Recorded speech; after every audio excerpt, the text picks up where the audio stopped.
శోభిత ధూళిపాడ మరియు నాగచైతన్య జాతకంలో షష్టాష్టకాలైనాయి. మీరు కావాలంటే చూసుకోండి. ఒక స్త్రీ మూలకంగా వీళ్ళ జాతకంలో వీళ్ళు విడబాటుకు గురయ్యే అవకాశం ఉంది. నాగచైతన్య శోభిత ధూళిపాళ్ల పెళ్లిపై సంచలన కామెంట్స్ చేశాడు జ్యోతిష్కుడు వేణుస్వామి.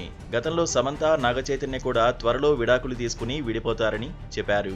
అప్పట్లో వేణుస్వామి వ్యాఖ్యలు సెన్సేషన్ గా మారాయి. కేవలం వీరిద్దరి గురించే కాదు, చాలా మంది సెలబ్రిటీల జాతకాల గురించి కూడా చాలాసార్లు విశ్లేషించారు.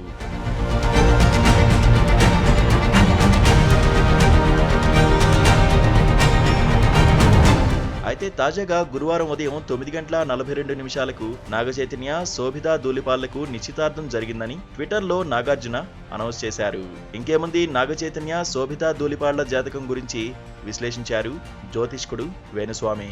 ఇప్పుడు వీరిద్దరి పెళ్లి విడాకులపై మరోసారి హాట్ కామెంట్స్ చేశారు. ఇప్పుడు ఈ విషయం 2 తెలుగు రాష్ట్రాల్లో హాట్ టాపిక్ గా మారింది.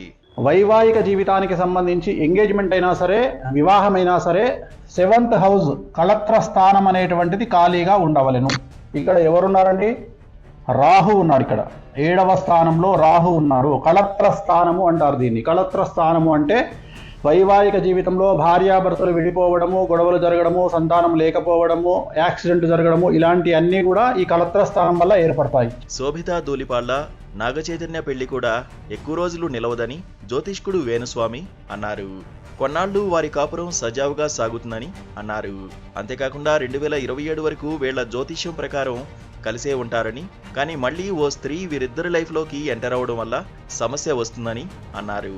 వీరిద్దరి జాతకాలు కలవకపోవడమే కాదని, గురువారం పెట్టిన ముహూర్తం కూడా మంచిది కాదని అన్నారు. గతంలో అఖిల్ ఎంగేజ్మెంట్ క్యాన్సిల్ అవుతుందని చెప్పినా, నాగచైతన్య సమంత విడిపోతారని చెప్పినా వారి వ్యక్తిగత జాతకాలు ముహూర్త బలమే కారణమని అన్నారు. అంతేకాని తనకు వారి పట్ల ఎలాంటి వ్యక్తిగత శత్రుత్వం లేదన్నారు వేణుస్వామి. ఇప్పుడు కూడా ఎందుకు చెబుతున్నానంటే, జాతకంలో ఏదైనా దోషం ఉంటే జ్యోతిష్యులతో నివారణ చర్యలు చేపడతారనే ఉద్దేశంతోనే చెబుతున్నానని అన్నారు. అఖిల్ ఎంగేజ్మెంట్ క్యాన్సిల్ అవుతుందని చెప్పడానికి గల కారణము, అలాగే నాగచైతన్య సమంత మ్యారేజ్ ఫెయిల్ అవుతుందని చెప్పడానికి కారణము, వీటన్నిటికీ కారణము వ్యక్తిగతమైనటువంటి జాతకాలు మరియు ముహూర్త బలం. అంతే తప్ప నాకు వ్యక్తిగతంగా ఎవరి మీద ద్వేషం అనేటువంటిది ఉండదు. దయచేసి ఈ విషయాన్ని అర్థం చేసుకోండి. అంతేకాదు, తను చెప్పే ఈ జాతకం ఫెయిల్ అవ్వాలని, వారిద్దరూ ఎల్లకాలం సంతోషంగా ఉండాలనే కోరుకుంటున్నానని వేణుస్వామి చెప్పారు. తన సక్సెస్ కంటే వారి సక్సెస్ తనకు ముఖ్యమని అన్నారు. కానీ వారిద్దరి జాతకంలో కలత్రము ఉందని, కలత్రము అంటే విడిపోవడమని అన్నారు. సమంత నాగచైతన్య జాతకానికి 50 మార్కులు వేస్తే, నాగచైతన్య శోభిత ధూళిపాళ్ల జాతకానికి 10 మార్కులు వేయచ్చన్నారు. 50 మార్కులు జాతకం ఉన్న సమంత నాగచైతన్య విడిపోయారని అన్నారు. ఇక 10 మార్కులున్న నాగచైతన్య శోభిత ధూళిపాళ్ల గురించి చెప్పనవసరమే లేదని అన్నారు. అంతేకాకుండా ట్రోలర్స్, మేమర్స్ ఇప్పటిదాకా చెప్పిందంతా విన్నారా? ఇక మీ పని ప్రారంభించండి అంటూ వేణుస్వామి చెప్పారు. అలాగే శోభిత జాతకం తీసుకుంటే 20% బాగుంది కెరియర్ పరంగా నేను చెప్పేది.